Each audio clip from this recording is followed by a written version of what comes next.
김현규 의원입니다. 169회 임시회 마지막 의회입니다.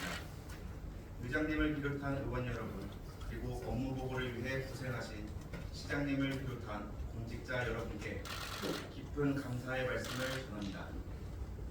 본 의원은 이번 업무 보고를 통해 우리 시가 추진하는 사업이 무엇인지, 또 그러한 사업들이 잘 추진되려면 어떠한 조건이 요구되는지, 의회에서는 이러한 사업들의 성공을 위해 어떠한 역할을 해야 하는지 고민해 볼 수 있었던 유익한 시간이었습니다. 그러나 일부분에 대해서는 납득이 잘 되지 않는 부분도 있었습니다. 바로 지역 발전과의 도시재생 분야 관련 업무 보고였습니다. 과연 도시재생 분야를 책임지고 있는 지역 발전과가 진정 도시재생 분야에 대해 제대로 된 인식을 가지고 있는 것인지, 본 의원은 이 자리를 통해 여러분과 함께 생각해 보고자 합니다. 몇 가지 말씀드리겠습니다. 첫째, 과장께서는 국토부에서 국비를 받아서 추진되고 있는 영북면, 친환경 에너지 사업, 스마트 모빌리티 사업 등과 관련해 사업을 추진하지 않고 사업 변경, 사업 연장을 계획하고 있다고 보고하며, 이로 인해 우리 시가 손해를 보거나 별 문제가 생기지 않는다라고 보고하였습니다. 그런데 본 의원이 볼 때 이 문제는 그리 낙관적이지 않다고 봅니다. 우리 시가 사업 변경 연장을 신청했을 때 국토부가 이를 100% 승인해 준다고 장담할 수 없습니다. 사업을 법적으로 3년 내에 마무리해야 되는데 장기간 시간이 소요되는 사업 변경 연장 절차에 매달리다 만약 국토부가 이를 거부한다면 어떻게 되겠습니까?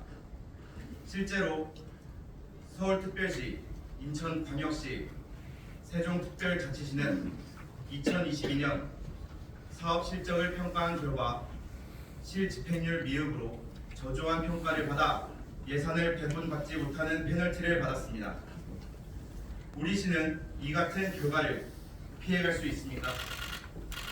이러한 사례를 반면 교사 삼아 우리도 철저히 준비해야 합니다.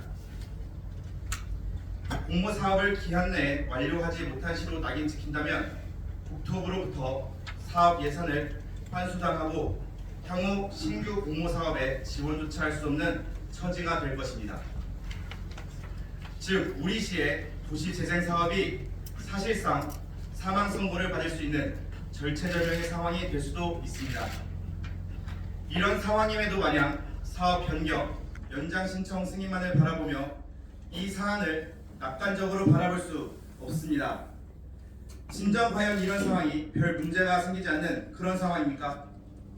다시 한번 말씀드리지만 도시재생 사업의 존폐가 달린 엄중한 사항입니다. 둘째, 도시재생센터 인력 관리와 관련해서도 기초센터의 인력 감축은 없다고 보고받았으나 이 역시 거짓이었습니다. 기초센터의 인력 TO가 줄어든 것을 확인했으며 이동면 역시 TO를 확충한다고 했으나 채용 공고는 확인하지 못했습니다. 더욱이 중요한 점은 우리 시가 도시재생센터의 인력 운영 관리를 명확한 계획 없이 즉흥적으로 다루는 것이 아닌가 한 점입니다. 현재 우리 시는 6개의 센터에 총 20명 이상의 근무자가 있습니다. 체계적인 가이드라인도 없고 구체적 계획도 없이 통폐합을 추진한다고 합니다. 통폐합 과정에서 기초센터도 다 없앤다고 합니다.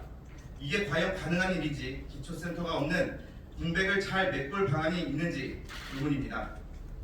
즉 이러한 급작스러운 인력 관리 및 통폐합 추진은 사실상 우리 시가 성과도 거두기 전에 도시재생 사업의 규모를 축소하고 발을 빼는 것은 아닌지 강한 의심이 드는 대목입니다.